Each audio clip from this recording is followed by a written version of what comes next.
चलिए आज नरेशन, जिसे डायरेक्ट इनडायरेक्ट स्पीच भी बोलते हैं, उस पर क्लास करते हैं।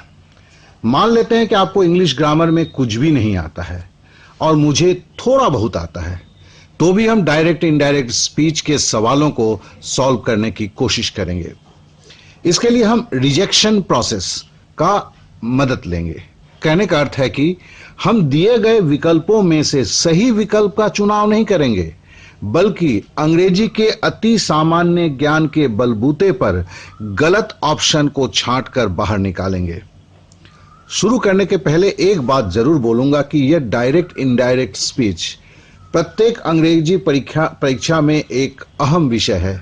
SSC, state public service commission, defence, हर जगह पूछा जाता है। यहां तक कि बैंक में लोग बोलते हैं कि डायरेक्ट इनडायरेक्ट स्पीच नहीं आता है, वो भी गलत बोलते हैं, क्योंकि एसबीआई आईबीपीएस में कॉमन एरर के अंदर में इसे इंक्लूड किया गया है और हर जगह ये 5 मार्क्स का होता है, या इंग्लिश के टोटल्स में देखें तो ये 10 से 12% होता है। और ये एकदम आसान है, मेरा बिलीव कीजिए।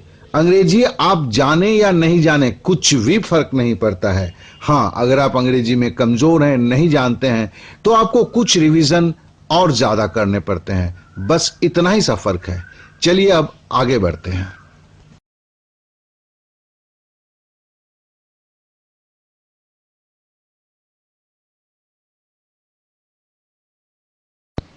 आइए सवाल को देखते हैं।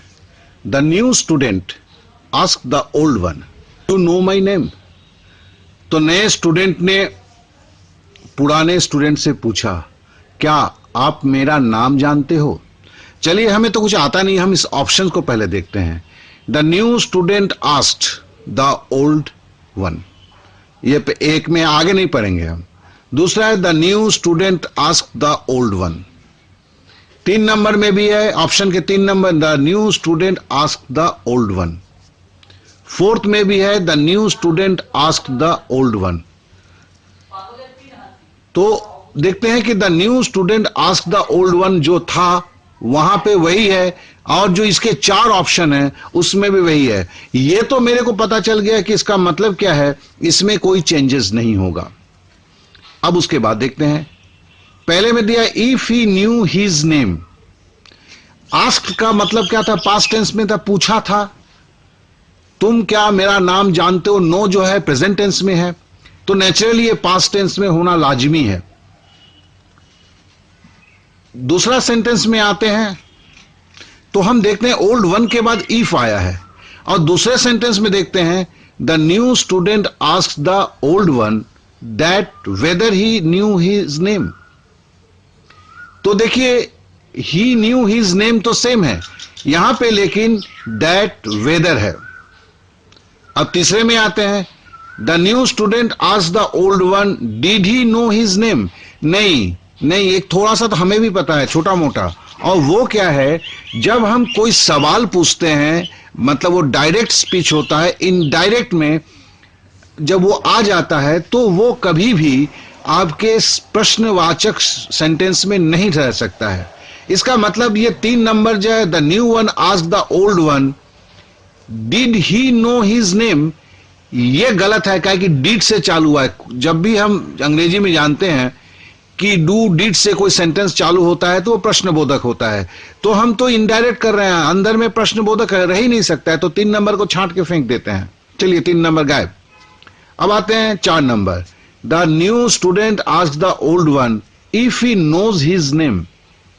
देखो, यहां तो सब ठीक है यार, लेकिन इफ ही नोज है तो हमको छोटा मोटा रूल तो है कि अगर सेंटेंस के बाहर का सेंटेंस, मतलब the new student asked, asked का मतलब पास्ट टेंस है, तो अंदर में कैसे रहे यार, प्रेजेंट टेंस रह जाएगा, उसको भी पास्ट टेंस होना होगा, तो 4 नंबर भी छांट दिया। तो हमारे पास बच गया 1 और 2। The new student asked the old one if he new his name, और दूसरा में है the new student asked the old one that whether he new his name. अब देखिए, दैट और वेदर ये तो दोनों साथ में चल ही नहीं सकता है, दैट के बाद वेदर नहीं आएगा, इसको हम थोड़ा मोड़ा मान लेते हैं। तो फिर हमारे पास ये रिजेक्शन में जो खड़ा हो जाता है वो क्या है, the new student asked the old one if he new his name. ज्यादा दिमाग मत लगाइए, बस इसको जान लिया कि हमने कैसे छांटा। हम आगे के सवाल को अब देखेंगे।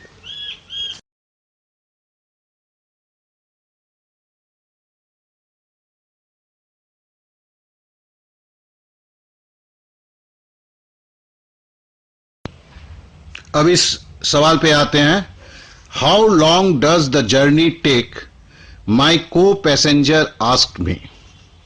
तो चलिए सेंटेंस को आगे बढ़ने के पहले देख लेते हैं। देखिए इन्वर्टेड कॉमा के अंदर में डज है, DOES डज है, और बाहर जो है आस्क्ड है। तो बाहर पास्ट टेंस है, अंदर प्रेजेंट टेंस है। तो हमें इतना पता है कि बाहर अगर पास्ट टेंस रहता है तो अंदर वाला भी पास्ट टेंस हो जाना चाहिए। तो पहला चलिए ऑप्शन को देखते हैं। माई co passenger asked me how long does, अरे ये तो चेंज नहीं हुआ, डज का डजे रह गया, तो इसको हम छांट देते हैं। चलिए एक नंबर छांट दिया। अब दूसरे में आते हैं। I asked my co passenger how long the journey would, would हो गया यार, ये भी नहीं होगा, वुड तो है फ्यूचर टेंस में आता है, तो इसको भी हम काट देते हैं। फिर हम आते हैं तीसरे पे। माई co passenger wanted to know, अरे यार ये तो बाहर वाला ही चेंज कर दिया है, वांटेड टू नो, काहे कि आस्क्ड का आस्क्ड ही रहेगा, वांटेड टू नो काहे होगा भैया, तो फिर हम इसको भी छांट देते हैं। तो रह गया इक्के गो। तो चलिए इसको भी देख लेते हैं। माई को fourth number, my co passenger asked me how long the journey did take. हाँ डिड, देखिए डू का पास्ट टेंस क्या है भैया, डिड है, तो मतलब यही है। देखो कितना सिंपल है यार, कहीं पर भी कोई दिमाग पे वजन न डालो, ये ऐसे ऐसे हो जाता है। चलिए फिर इसका आंसर भी 4 नंबर हो गया।